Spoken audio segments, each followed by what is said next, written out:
Hello mga kapatid, magandang araw po sa inyong lahat. Sa pagkakataong ito, babasahin po natin ang liham ng isa sa ating mga taga-subaybay, okay? Gagawin na po natin yan ngayon. Sasagot na tayo ng mga letters na may mga mabibigat po na mga dinadalang mga kapatid natin at sasagutin natin mismo dito sa ating channel, okay? Ito ay, hindi ko nababanggitin yung pangalan, although nag-comment naman siya publicly. Tawagin na lang natin siya sa pangalang Cora, okay?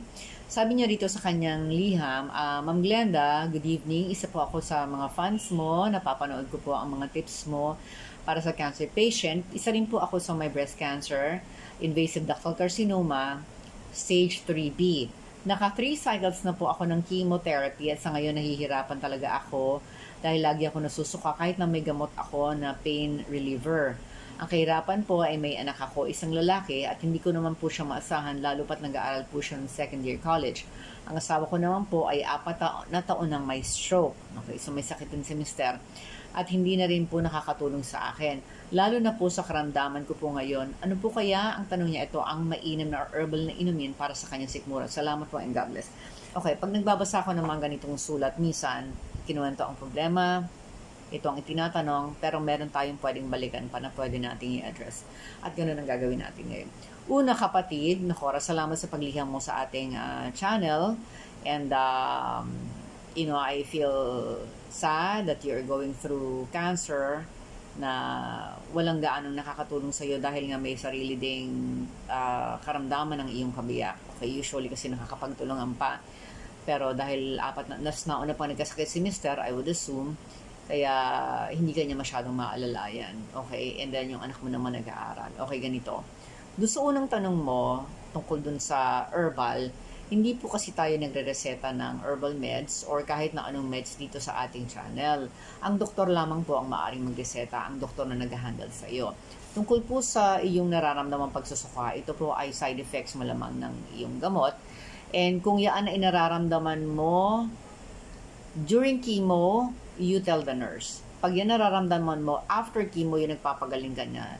Normal po yan. Ako ba dinanas ko? I think so. Pero ang ginawa po kasi nung onko, ay binigyan na ako ng listahan ng mga gamot. Kasama na ron ng anti-suka. Naiinumin ko yata, I think, 3 days after chemo. Okay? In fact, recently po ay pinapainom na for 1 week.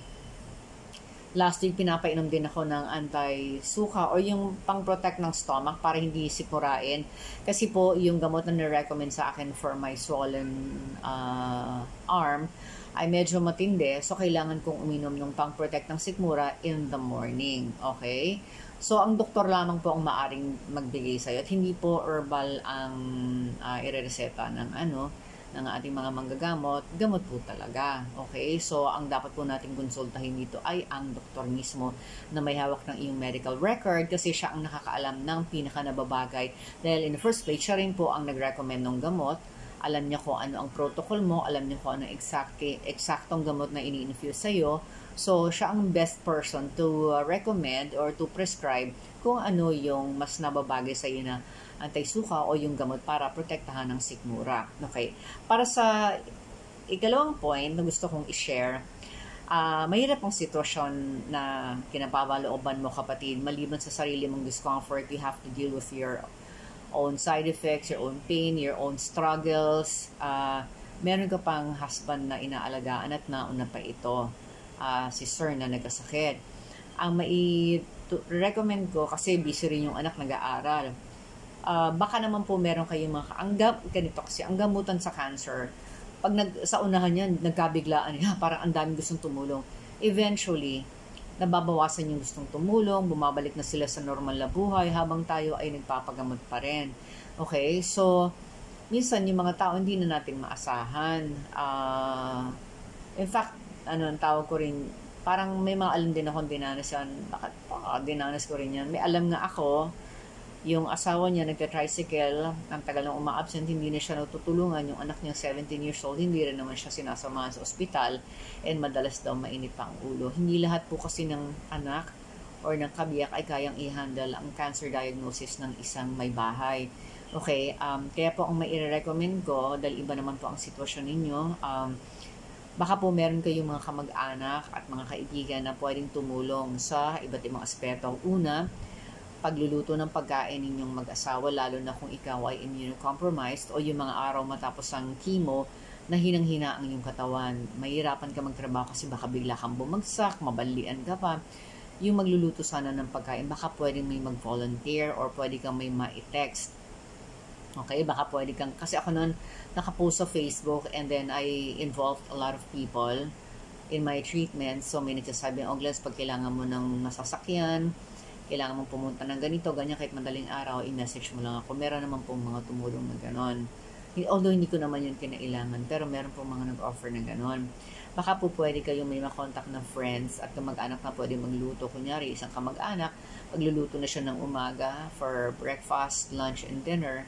And then, ang hirap lang, kaya ako madalas lakad na lang ako noon.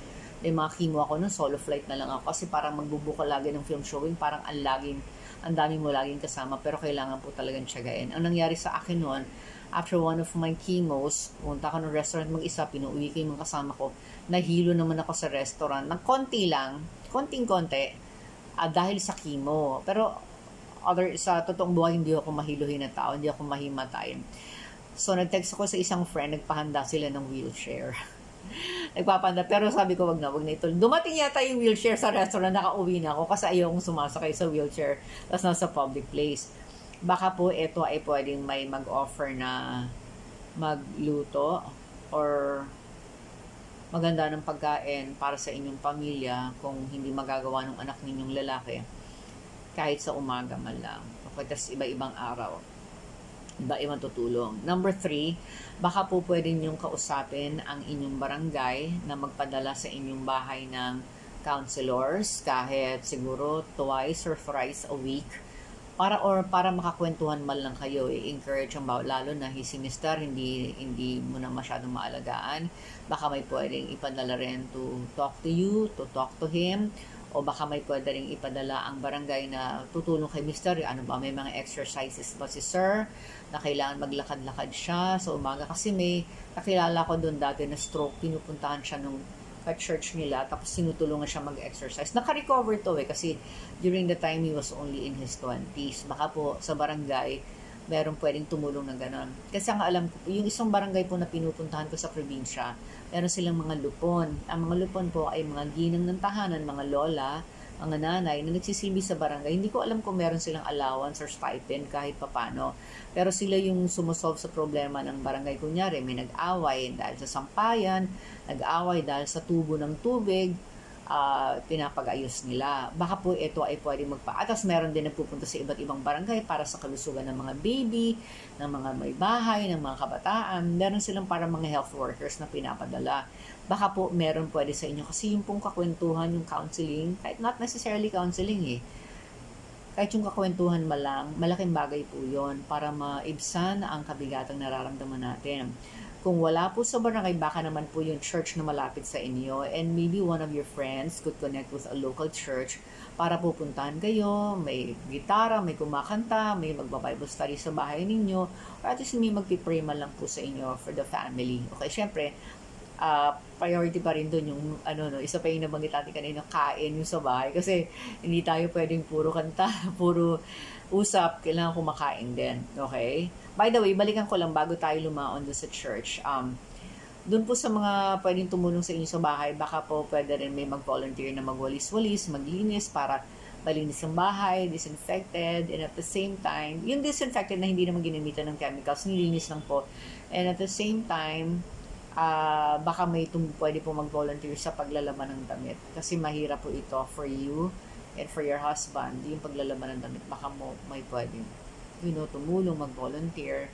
Sana po na may tumulong either from your family circle, from your friends, from the barangay or the local church. Okay? Ito yung love in action dapat ito po yung mga bagay na na-extend na tulong sa mga nangangailangan. Okay?